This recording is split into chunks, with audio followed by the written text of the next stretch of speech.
off that exhausting hamster wheel and into balanced living with Dr. Marissa. Promise you joy in the mystery.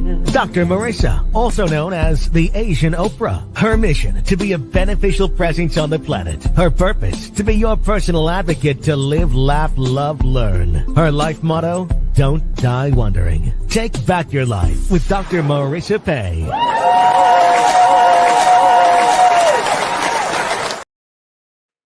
And welcome. You're tuned in to Take My Advice. I'm not using it. Get balanced with Dr. Marissa, the morning show here on NBC News, CNBC News, and NBC Sports radio station, AM 1050, FM 106.5, and streaming everywhere. iHeartRadio, Spotify, iTunes, TuneIn, Audible, Amazon Music, Tiki Live, Rumble, Podchaser, Spreaker, and more. Why so many places? Because I want to balance out all the bad news and the headlines out there that make you listen and go, what's wrong with people? Instead, I want Heartlines on this show. So you're going to say, what is good about what's going on today? That's why I've been on 675 consecutive weeks. It's the end of that consecutive week. Next week, it will be one more week and getting closer to 13 years on the air, on camera. Very, very glad that you're still here supporting this, show about hope and happiness, because if I'm going to be on here, you all better no, and I've really appreciated all of the wonderful messages lately, recognizing that I had someone message and say, anytime I'm not in a good mood, I know I just need to go over, free subscribe to my YouTube TV channel and enjoy the podcast and give me the finger, because this has been definitely a labor of love, but I'm so glad that you're here. May 1st will be 13 years, and I'm grateful not only for the incredible guests. If you missed yesterday's show, I did a Throwback Thursday from the treasure chest of my interviews. Rick O'Barry, who's the subject and the dolphin advocate. He was Flipper's trainer turned advocate and releasing and stopping all of the dolphin slaughter in Taiji, Japan. And he streamed in. So I replayed that yesterday. And then today, it's Straight Talk with Dr. Marissa and James Hawthorn. Hi, everybody. Good to be back. He's my co-host every other Friday, who is ironically, both of my co-hosts on Straight Talk are not necessarily straight, but I am so glad to have him back. He's a trainer. He's an actor. He was a film co-founder of a great festival. That's how I met him. Please welcome back to the studio, James Hawthorn.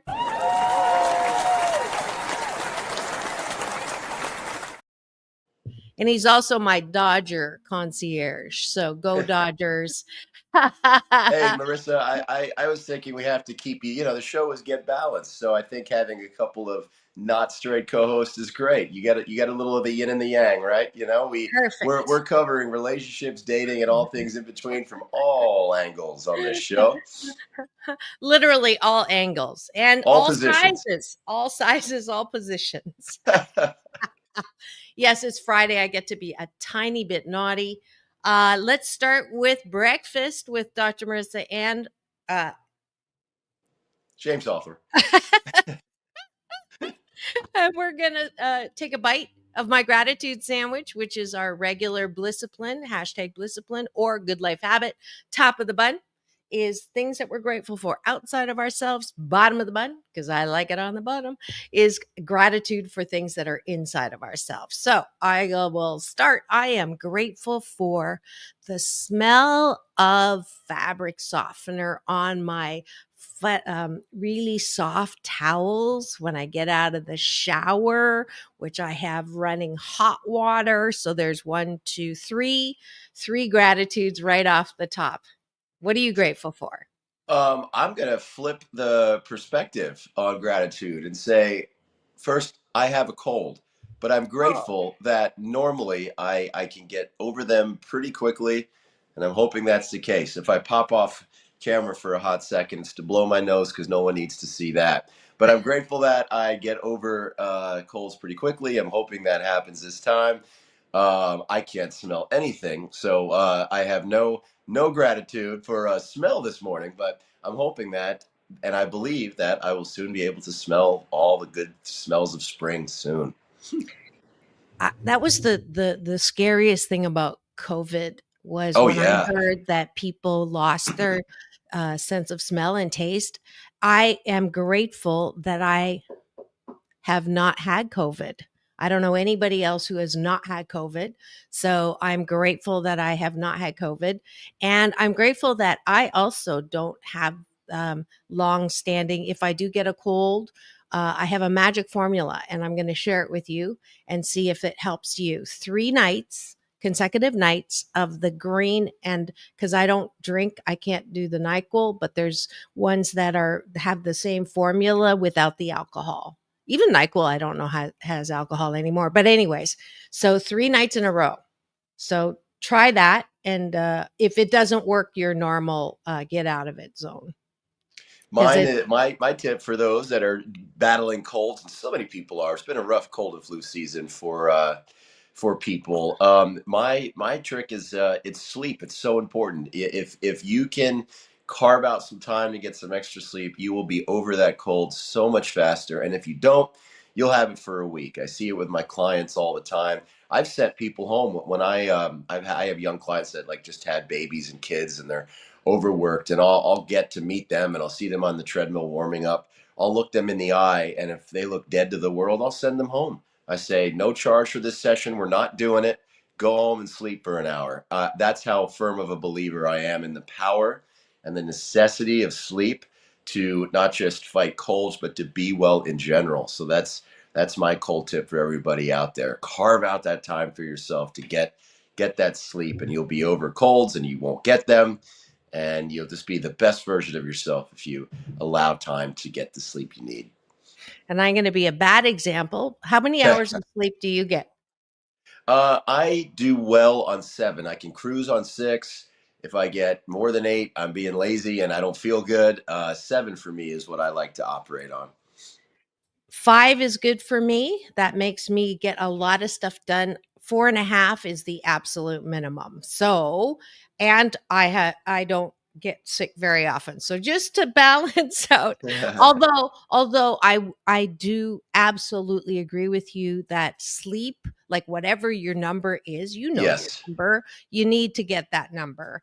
And I think that a lot of the sleeplessness corresponds, because I'm guilty of it, our habit of streaming episodes that don't have an end. In the old days, remember, you get one a week, That's right? right. And now you have 13 that you can, and it keeps like it loops so quickly.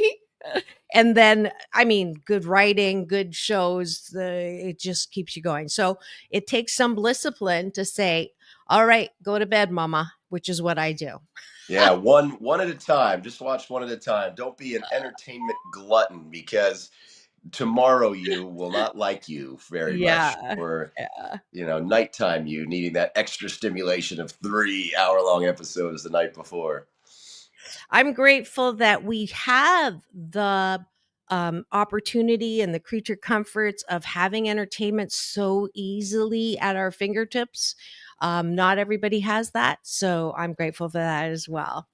I'm One more? grateful for the opportunity that I had to go back and spend quality time with my parents on their birthdays. It's such a very special thing. I know that you recently celebrated the continued journey of your bonus mom. As physically she might not be here, but now she's in that next magical place. And I really like to cherish, as an only child, that time, and to go back east and see my mom for her very big birthday. We called it her not yet 100 birthday. And then Really? I surprised my dad for his, I'll say, for his 80th by showing up a month late. I showed up on April Fool's Day, and his birthday was March 2nd, so he had no idea I was Oh, coming. And that's it was so really special cool. to be able to surprise him on the tail end of that trip. And of course, as luck would have it, the Dodgers were in Philadelphia, which is the closest major city to where he lives on the South Jersey Shore.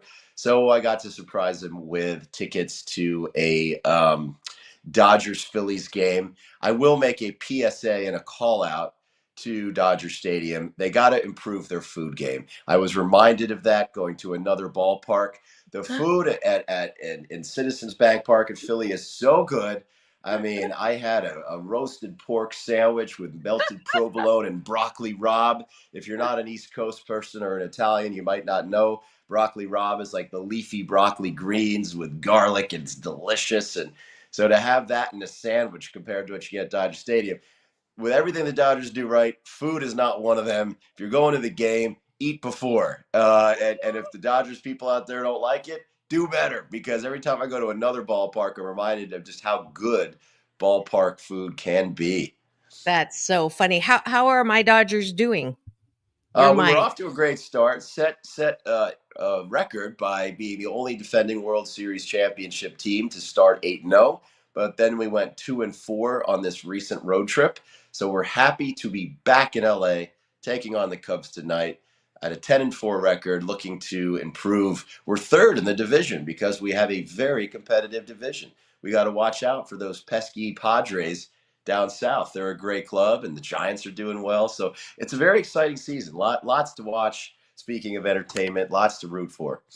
Yeah, I'm sure when I get back from Toronto, I will get with you with schedules. I heard the ad for Hello Kitty giveaway, and Yeah, it was like, I want a bobblehead for my collection. that's right. And yeah, I'm grateful. I love flying. It just never gets old. I get to get on a red eye tonight going back to Toronto. So talking about April Fools, a couple years ago, I did an April Fools saying that I was moving to Canada, right back to the country of my birth. Oh, Canada. And then people were like, oh, you're moving back. And then 2 years later, people are saying, oh, you moved back to California. That was April Fools. Now you would think every year, that's my favorite day. I love to, laughter's my favorite sound. I always do April Fools. And I did another one this year because I was in China last year that I'm moving back to China. And I got over 300 people, and I Got just me. love it. Yeah, and including my co-host, all of my co-host I got. And it's so funny because my big brother Michael Bernard Beckwith, every year, like I get him every year to the point where it, like honestly, he's smart, but when it comes to April Fools, so this year I sent him a GIF that was like this, like, oh Lord, I give up, right? So I sent him the GIF, and he had Lee take a picture of him like this and send it back to me. And then with my BFF Anne Marie, I knew that if I did the China thing, she would know it was April Fools. And interesting enough, most guys I got so much easier than the girls. The people that I didn't get were the girls. Like, I don't know what about that gender difference, but for her, you'll like this. I sent her, the swiping has just not worked out, and I was asked out by a girl / woman that you actually know. And so, you know what? I think I'm just going to try it out. I'm going to go on a date with her. And she sends back, that's awesome. That's great. And I said, April Fools. And she's like, dang, I was so excited. Yeah, I just love how tickled you are. I think the moral of this story is that if you're like Dr. Marissa and love being a liar, liar, pants on fire, there's one day of the year where it's ethically and morally okay. Go lie your face off on April Fool's Day, because it's all good on that day. So if you have that same tickle, that same itch to lie your face off like Dr. Marissa, It's take my advantage next April favorite Fool's. day It's the of one the day you can get away with it scot-free It's and my no issues. favorite day of the year. I kid you not. I just love, love, love it. So some of my friends are like, you got me already. Like, it's not going to happen anymore. but there's very few. I think I got like 230 last year. I did well over 300 this year. That's not even counting social. That's just in text. Now I know what you do. Now I know what you do in that hot tub in the morning where you know post your pictures, videos on April Fool. You're sitting there, you come out like a little raisin because you're in there for hours just April Fools texting people. I know, I see you. I see you. Oh, thanks for letting me relive the delight of April Fool's Day. I know it's already passed, but people are still, it's so funny. Yesterday, I was texting someone and they go, "Oh no, I know." My mahjong friend, she's like, "Oh yeah, next year I guess we won't be playing." She still was, and then Dee Wallace, my repeat guest. She was the mom on ET, big actress. Oh She was yeah, I the remember Scream her. on Cujo, right? She's a friend of mine. And so I did it to her, and she let out some expletives that I didn't know existed.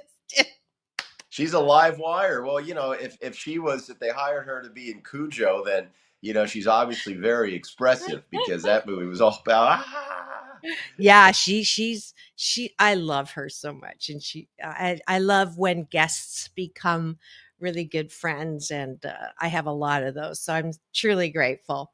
Yeah, I might even get Layla to come on for my 13-year, Layla Ali, to come back and Oh, for great. my 13-year celebration on May 2nd, because May 1st is well, anyways, so we're fingers crossed, wiggling fingers that that'll happen. All right, we got derailed from breakfast again. Where are we? Bottom of the button. What do you like about yourself? Because I want you to work that muscle of self care, self love, self worth.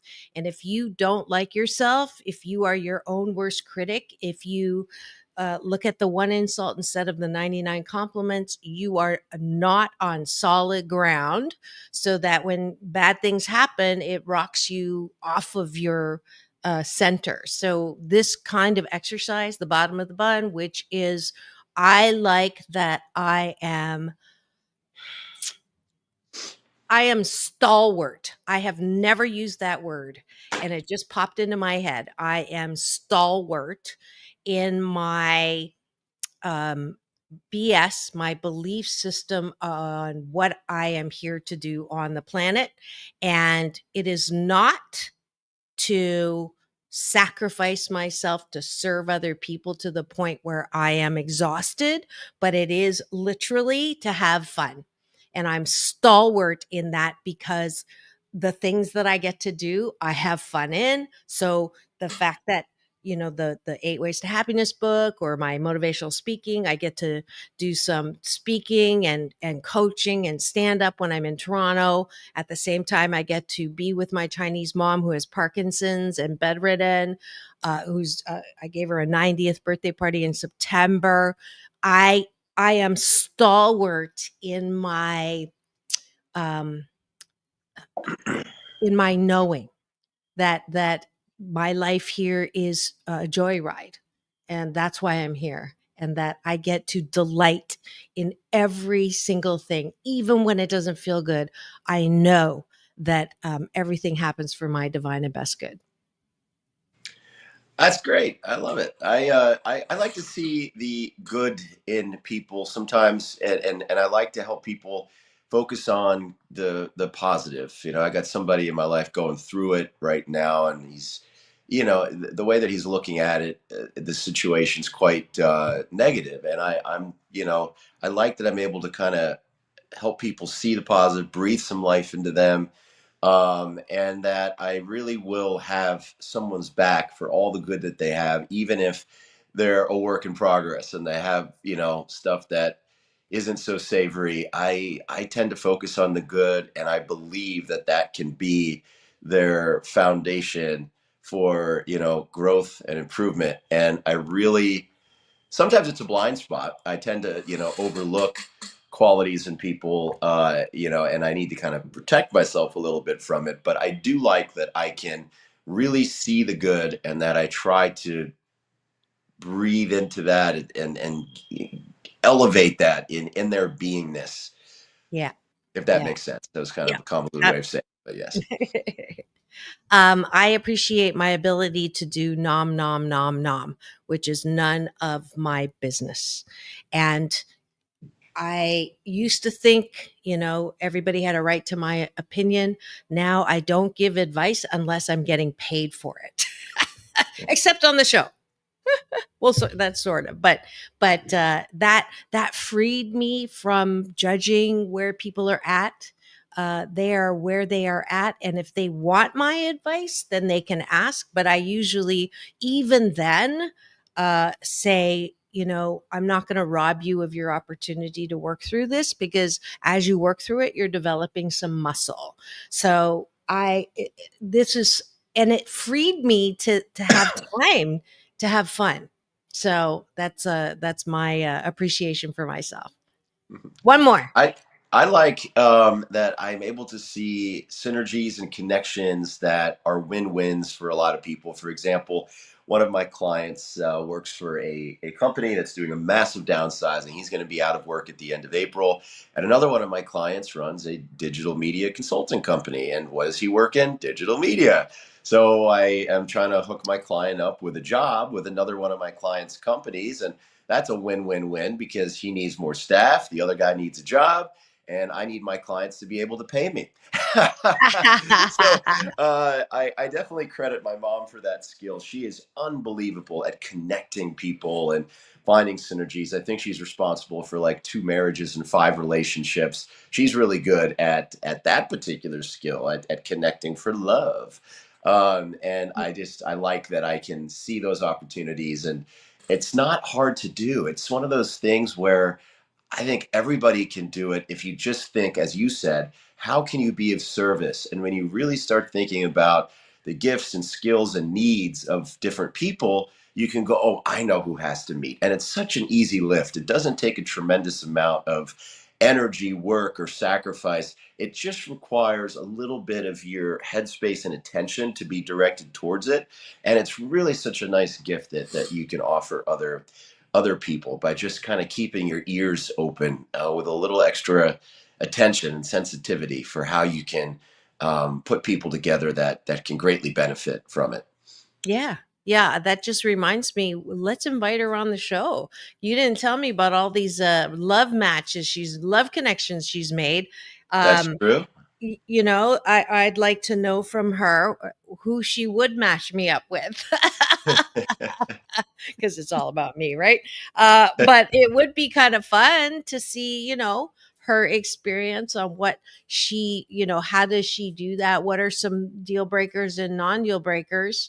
While you were away, I came to I went on my 31st date, Yep. and it was the first date this year. Because my bonus mom passed, I have kind of been preoccupied with that. The service was beautiful and it's over, and so then I sort of had time to get back into the using my finger. It's another definition of fingering. Yeah, so I was swiping. That's part of my stand up, by the way. And I really did not know how important foodie is as a concept. You know, it was, I thought it was just a preference, but it is a fundamental requirement to have a relationship with me, because I absolutely, if you watch the video, did you watch the video of us having dim sum? I did, Isn't which was that a cute? wonderful experience. We had quite a Sunday. It was dim sum and Dodgers, and D and boy, I haven't D. had dim sum like that since I was a little boy. There was a place in my hometown. My mom took me there a few times, and it wasn't my dad's thing, so it was always a me and mom day. We'd do that, and then we'd go shopping, and it was fun. Yes, what was the name of the place? We should give them a shout out. They were so good. NBC Seafood Restaurant in Alhambra. Yeah, and it was only, I was shocked, like 15, 20 minutes from Dodger Stadium. Great way to, speaking of avoiding the ballpark food, we had a fantastic non-Dodger lunch. So shout out to NBC Seafood for bringing by cart after delectable delight.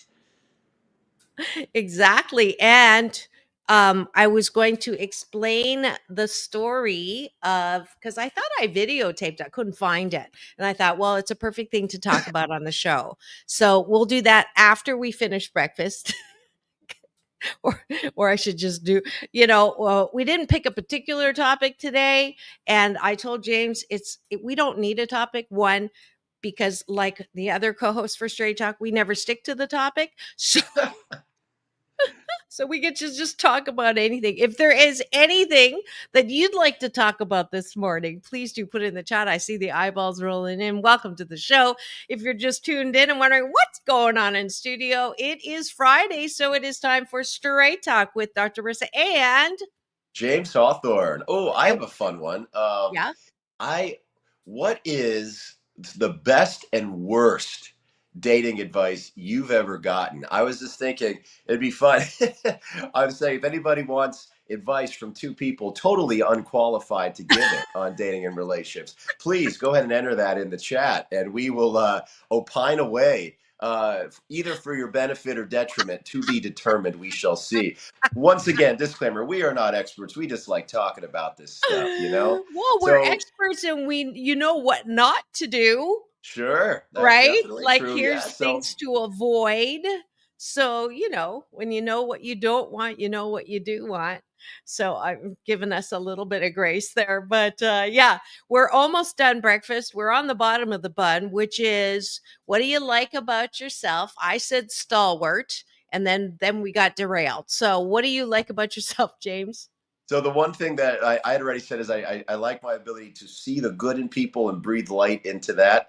One other thing that I would say that I like about myself is one thing that I just proved. I know what I don't know, and that has helped me, I think, get a lot farther in life by knowing when I have a lot more to learn, and also owning the things that I do know, and not letting my confidence be shaken when I know that I know something. So I like that I have a pretty good sense of where my knowledge gaps are, and that I'm confident in what I do know. Fantastic. I've just heard the beginnings of the Long Beach Grand Prix from my window. They're getting ready for that. I will not be here, which on one hand is probably good because it does get quite loud. But I hear it. Can you hear it? You can't hear it. I can't. What's the nature of that event? Is it Oh, what it's one focus? of the major Grand Prix around the world. Long Beach Grand Prix race car. Oh, race cars. Okay, I Yeah. gotcha. I gotcha. Yeah. That's fun. So, That's yeah, it exciting. is very fun. I can remember I have a couple of stories that got brought up in breakfast, but let's go ahead. You know what? Let's not finish breakfast. We're just going to have elongated breakfast. I just decided it's my show. I can do whatever the fork I would like. So, um, you're going back. Oh, so Long Beach Grand Prix. I remember the very first year I went was after I was separated, getting the divorce, out of a very intimacy starved relationship. So, also physical intimacy starved relationship. And so I made up for lost time. And so someone said, you got to go to the Long Beach Grand Prix because you're going to see a lot of nice scenery and blah, blah, blah, and you'll get a lot of attention. And sure enough, I had lost 40 pounds on the divorce diet. And I went there, and it was, it's hot out. And so my girlfriend and I, we were scantily dressed. Or not scantily. I can't do scantily, but we were provocatively dressed. Let's just put it that way. A little shorter on the skirt, a little lower on the top. And sure enough, someone from the stand threw down $100 bill and said, "It's yours if you pick it up." Because because they wanted the bend over. Anyways, I can't believe I told that story. Well, that's better than most, people that are getting bills. It's usually just singles. So the fact that it was 100. Now, if dating a guy with money is important to you, you should have turned around and said, not only will I bend over, I'll take you out. Let's go on a date. Only James would. You got the monies. Where's my moose on the table? Oh, there it is. My cleaning lady was here yesterday. That was a moose drop. Those of you who don't know this, I'm originally from Canada. So instead of talking about the elephant in the room, James just did the moose on the table. There it is. And then another story when you were talking about the food in Philly. So I did my internship and I wrote my dissertation on the East Coast in Philadelphia. And let me see. There's good food, and the Philly cheesesteaks were phenomenal. There was actually really great Chinese food at Joe's Peking Duck House. And I took all of my managers. I was a project manager on a VAX 8810 project. And I took the principals and the partner to Joe's Peking Duck House. And I don't know if you've ever had whole fish at a love it. Right. And this particular one was the sweet and sour one. So it had like this giant fish, not a flat fish, a giant fish. And then like reddish sauce, with chunks of stuff all over it. He brings it to the table. And these are like nerdy IT, guys in suits. And so the waiter comes with this fish like this and he hands it to the partner. And the partner goes, do I bury it? So that's one funny and then the other funny food story is I got to try for the first time something that you will recognize called scrapple. Oh yeah, I've had scrapple. It's a thing. I mean, it's like terrible for you, but boy, is it sinfully delicious. It's a breakfast staple on the East Coast. So I asked them as a West Coaster from Big California. Mistake. Not have asked them what was in it. Was in scrapple. James, you know what they said? What'd they tell you? They said it's as if you walk through a butcher factory. Yes. In boots. And then when you leave at the end of the visit, they scrape off the bottom of your boot. That's pretty much right. It's all the parts of the animal that are left over after they, wrap and label. It's all the stuff that can't be named. It's basically like the beef version of a chicken nugget. And they form the patty. I was like, that cured me of wanting to eat that ever, because I can't get that visual out of my head. That's pretty disgusting. Yeah. But it is good tasting for sure. Oh my goodness. Yeah, all right. If you thought hot dogs were bad, just glad you've never had scrapple. It's hot dogs on steroids. Yeah. Right. I mean, scraps. It's all the scraps. It's very aptly named. Ergo scrapple. All right. It is time already to, we're already past our mid mark. I haven't even done one station ID because I have got carried away with breakfast, but thanks for joining us for breakfast. We're going to take a quick break for news, weather, and traffic. When we come back, we're going to go for the topic of the day, which is nothing, or in elongated breakfast, where we just talk about everything. How Seinfeldian of us. We're doing a show about nothing. And I was just about to say that. I love that. Don't go away. We'll be right back in 2 and 2. Peace in, peace out. Let's see. You're tuned into Take My Advice, I'm Not Using It. Get Balanced with Dr. Marissa, the morning show on KCAA, the station that leaves no listener behind. AM 1050, FM 106.5. We'll be right back. Don't go away.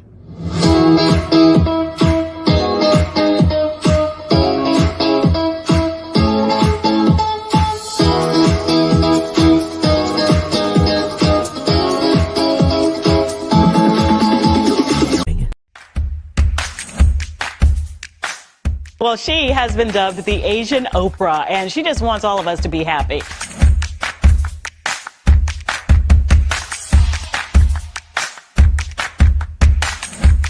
Dr. Marissa, aka the Asian Oprah, says the most important thing you can choose is choosing to be happy. You are tuned into my weekly talk radio TV show called Take My Advice. I'm not using it. Get balanced with Dr. Marissa.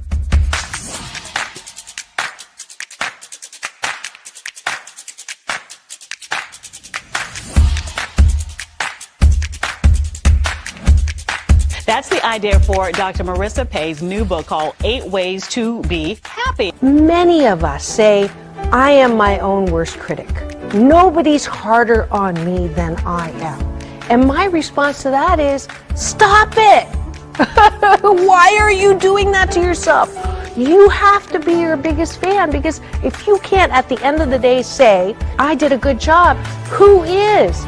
We don't have to constantly be angry at the things that are wrong. Why don't we choose to be happy about things that are right?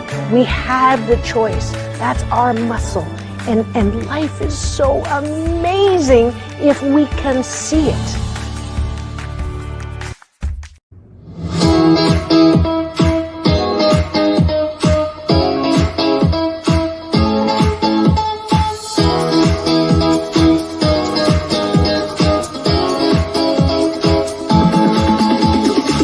Take back your life with Dr. Marissa Pay. And we're back. You're tuned in to Take My Advice. I'm not using it. Get balanced with Dr. Marissa. The morning show, you're on KCAA. Home to the Asian Oprah, number one talk in the IE. Thank you very much. AM 1050, FM 106.5, NBC News Radio, streaming everywhere. iHeartRadio, Spotify, and of course, my YouTube TV channel, where if you free subscribe and give me the finger, not that one, but this one, you can get a show about hope and happiness. All 1,368 podcast shows now under the belt. I am happy and laughing a lot today because it is Straight Talk with myself and James Hawthorn. who always keeps me on my toes and on the bottom. Anyway, we've been talking about all sorts of things. Seinfeld's show about something instead of nothing. And I do have one thing on the docket that I promised that I would talk about and teach you, which is in the dim sum adventure that we had. James would pour me tea and I would tap the table beside the teacup to thank him. And if you ever go to a Chinese food place and you see Chinese people there, they will pretty much, if they were born outside of America, or even, if they're first or seventh generation and their parents made them or taught them do that. This actually came from an old, don't know if it's true or not, but one of those beautiful old heritage stories that I just love, that I was taught. There was a horrible, wicked queen. I think it was Tang Dynasty. And she sent out a decree to all the people in the nation and asked them to give her suggestions on how to improve the country of China. And so all the poets, the philosophers, the doctors, the scientists, all, sent in their suggestions. And she turned around and said, this is mutiny, heresy, off with your heads. Her son succeeded her on the throne. He was completely opposite, beautiful man, very kind, very gentle, wanted to improve the country of China, sent out a word saying, how would we improve the country? And to no surprise, no one gave him a response. He understood why. So he decided to go into the country of China, travel around and see what needed to be improved. And when he, the first night, he only told one person, which was his what do you call them? Right-hand person, and traveled with him, manservant, I guess. And at the first inn, now, when in the old days, when royalty does something for you, you prostrate yourself down before them and bow because it's such an honor.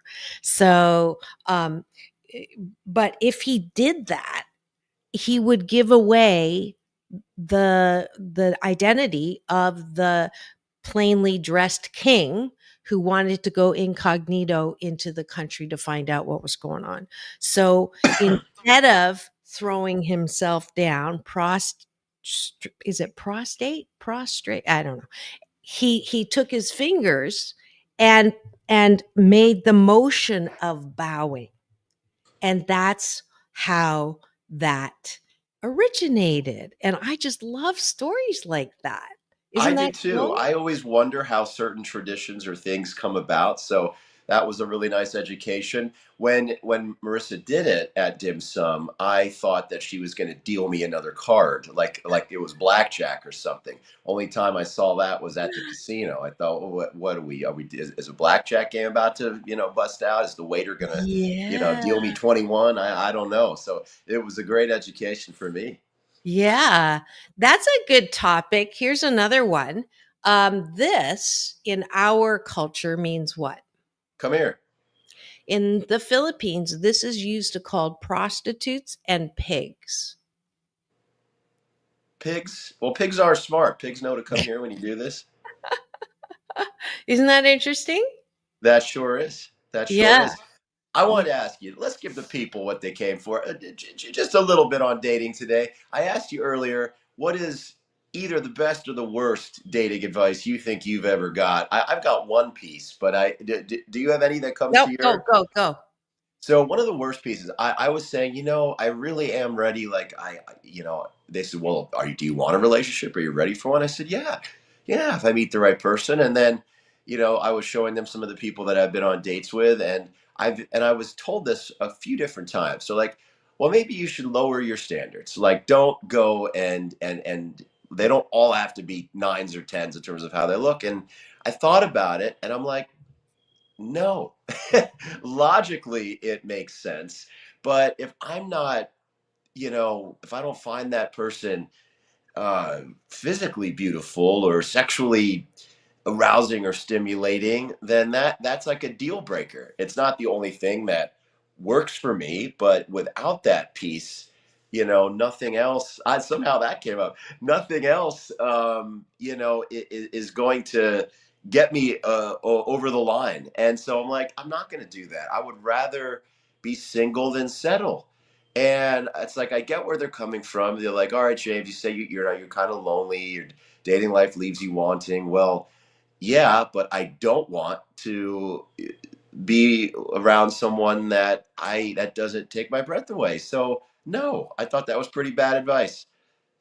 I would agree with you. And but if they take your breath away, you're going to suffocate. So I don't necessarily want someone to take my breath away or complete me because I'm complete in and of itself. But I I have two big names who gave me advice that I also is related to yours. And that is, do not be who you are until the third date or the third month, but you cannot be Dr. Marissa, multi hyphenate, host, producer, best-selling author, all the things that I am at the beginning when you meet someone or on the first date, because it will intimidate, put up them off, make them feel less than, and you're not going to attract them if you are who you are. And that is the worst advice that I've gotten from pros, because again, if I can't be who I am, right? It's kind of like falsies or, but fake butt or whatever it is that's fake. I don't even wear fake eyelashes because if that's used to attract someone and then you take it off, it's like you're attracted to someone different. Yes. I've So been on it's the receiving end. I've been on the receiving end. I feel like I was sold a false bill of goods. And it's not that the people necessarily were trying to be duplicitous or, disingenuous, but it's like they were holding back. And I'm like, no, I want to see who and what you are, like, because otherwise the truth always comes out, and it's never good if you're finding all this stuff out later because that person was afraid to share their authentic self with you. And I on the receiving end of that, I've always felt like I was sold a false bill of goods. Now, there's a difference between uh, um, who you are and the whole of who you are, though, because Yes. at the beginning of all relationships, and I try not to roll my eyes, but when people come to me and oh, he's perfect, da, da, da, and it's like, and how long, it's in your first trimester, right? Everything is good. If the sale of the fruit, you're seeing only the pretty side. The bottom side of the fruit is going to come out in the second trimester. So let's wait until 6 months when you see the whole of who they are, right? But is it true, James, that I am too much at the beginning so that I am uh, not allowing um see, this is where it's that flip side of what you're saying. I don't want to have a someone who is intimidated or put Right. off by who I am. This is who I am. Let me share this with you because I think you and I share this in common. We both have very big personalities. And it's a lot to take in. And some people that are used to quieter people, or I'm not saying we're braggadocious, but more just humble in their demeanor, not in the traditional humility sense, but they're just more used to people that are more reserved. I know that we can both probably come off as overbearing or intense because we're just big personalities. And some people, right, you're not going to be everybody's flavor. So one thing that I think finding the balance point there for people like us who are very alive and live wires is I like to think of my personality as this big, like, mixing board, to use a music metaphor. And my board is my board. I'm not going to go and play on another DJ's board. But on my board, there are dials. And I can dial certain things up or certain things down so as not to overwhelm somebody who maybe isn't used to hanging out with or meeting somebody like me. And, there are parts of my personality where I think I can dial it down in the beginning, not hide it, but just be a little bit less of that so that, so as not to overwhelm the person sitting across the table or the bar for me or whatever. And then, as time goes on, I can reveal more of that and they can choose whether they like it or not. But I feel like I'm that's a talking balance about point. yeah, I'm talking about something a little different though, James. I'm not talking about, You're talking about your career. brashness. Yes, I'm talking about um um success. I'm Yeah. talking about uh the multi hyphenate. I'm talking about um I would like a man who is as ambitious as I am, is as accomplished as I am.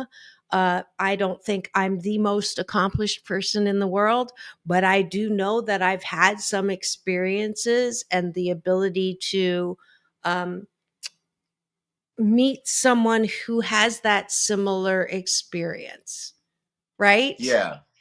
I mean, so when it comes to success and sharing it, I think it's important to be confident in your success and own it. But it doesn't mean you have to, talk about it a lot on the first dates. I always try to make a point to, learn more than I reveal. Not because I'm hiding stuff, just because I'm genuinely interested in that other person. And so I ask a lot of questions. I want to know about them. And if they ask me about my successes or things, I'll talk about them and I'll own them, but I tend to not, lead with it or double down on it or expand upon it unless the other person shows, a genuine interest or curiosity about it. Because I just like to really be in a place of discovery and learning and inquisitiveness on my first dates. Well, So let me that's my clarify approach to again. that. Let me clarify again. This is not about talking about yourself for the entire date, which actually this guy did for 2.5 hours. So about himself. At any time, I said 3 times I did out of a 2.5 conversation, I got 5 minutes. Okay. And the third time I said something, he actually rolled his eyeballs and looked at his watch. Now, this is a Wow. man who spoke for 2 hours and 20 minutes. Solid. Okay. I'm talking about when people say, so, um, uh, tell me about yourself, or what do you do, or what do you do for work? Right. So the specific advice is I just do a little of this and a little of that, or I, um, I work with people.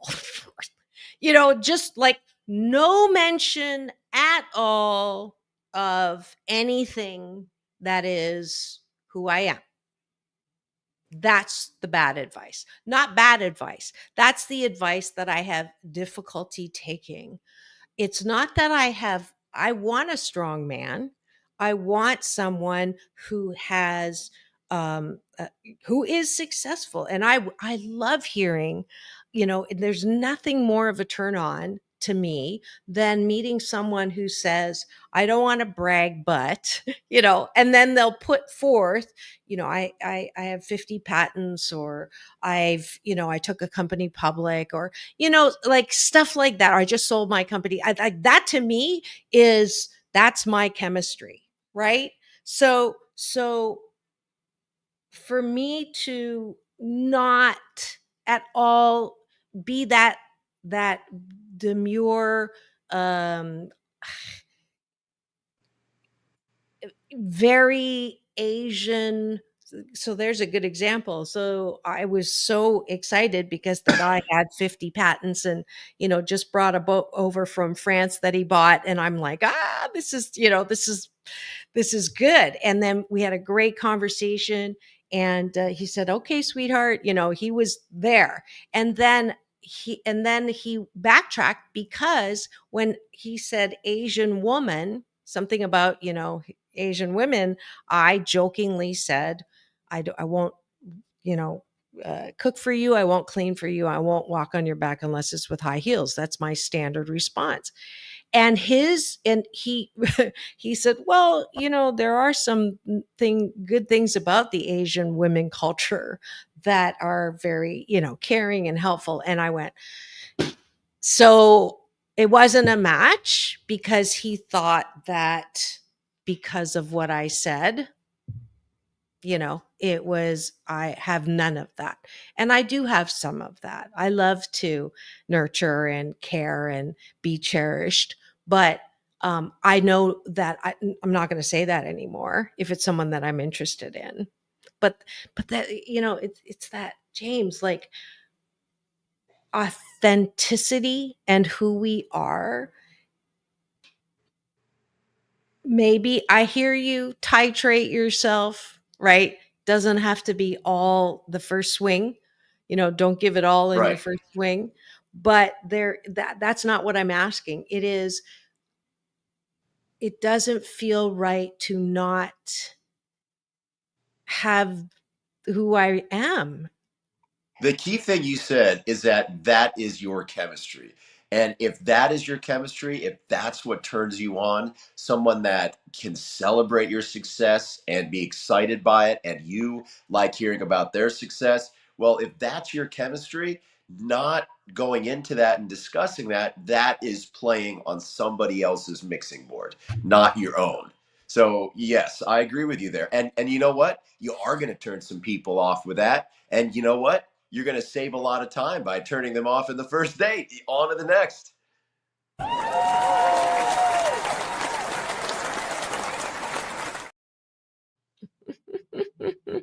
You can tell how much I like that. Yeah, I mean, it's okay to No. turn people off because it's okay to not be everybody's. We don't want to be seeking approval from other people. If we approve of ourselves, that's enough. And if you're not everyone's flavor, so be it. Like that's just the way it is. So Yeah. why try to skirt around that Yeah. and get people to, if it's coming from a place of need or like, oh, I don't want to be rejected because I need more success in dating. Well, you know what? 31 first dates is not a bad thing. It helps you sift through, everybody. Like Yeah. it's part of the process and it's part of knowing who you are and what you want Yeah. Yeah. and what you need. Yeah. And yeah, my whole attitude this year, this is my second year of dating and swiping, swipe or no swiping. I'm so chillaxed now that it really, it's like I'm not uh it's almost like I don't give a flying through a rolling donut, but in a nice way. I'm so like I love my life. Period. Right? And I know my UPS man, my universal power source, delivers incredible things without me trying. Uh, number one best-selling books, a show that's lasted this long, like I don't need to get anxious or concerned or anything, right? Leo, captain of our cashew gallery, thank you for participating. Time is precious. Be transparent. Absolutely. Thanks for that. And we're out of time. What's your final word, James? My final word is I'm actually going to venture to give a piece of advice about something I do think I know about. So, whether it's dating or your own personal fitness, I have a few clients that are kicking butt right now. And the reason is because they simply made a choice with how they spend their time. So, when I hear people say, oh, I don't have the time, or oh my God, you want me to work out an hour a day, for 6 days a week, I maybe work out an hour a week. Where am I going to find that time? I'm going to tell you. And it's same thing for dating. Oh, I don't have time to go on dates or to swipe or, it's never going to happen because I've got all these other commitments. There's 168 hours in a week. If you sleep 8 hours a night, which neither of us do, there's 112 hours left. So when I tell my clients, yeah, I want you to do it out. If you really want to change your life and these goals are important to you, like you said that they were, and this translates to dating too, you got to go on those first dates to find that special person. Or if your relationship health is struggling and you're not making time for your partner, remember that there's 112 hours a week. Even if you work 60 hours a week, that leaves you with 52 hours. The time is there. It's all about the choices you make and the priorities you have and being real with whether your goals are must haves or they're just like, yeah, that would be nice if I could have that. Well, if you really mean it, then make the choice and put in the time. Whatever it is that you say is important in your life, the time is there. And my clients that are succeeding right now and getting great results and are thrilled with the process just said enough's enough and I'm going to make it a priority. So, 6 hours a week out of 112 waking hours, call it 9 to get to and from the gym and shower. It's like 8% of their time for something they say is supremely important to them. And all it takes is 8% of their waking life to completely change their life. So my advice is the time is there. Make the choice and make sure your goals are really your goals. Fantastic. You can find him at Action Man Fitness on all the socials if you want to work with him to get into the best body that you have. This is the end of the show. Thanks for joining us today. It's all about balance. James, peace in, peace out. World peace through inner peace. Now, take us out. Have the best day. Nope. Weekend ever. And I'll be broadcasting live to you from Toronto, Canada next week. So I'll see you then. That's why I'm just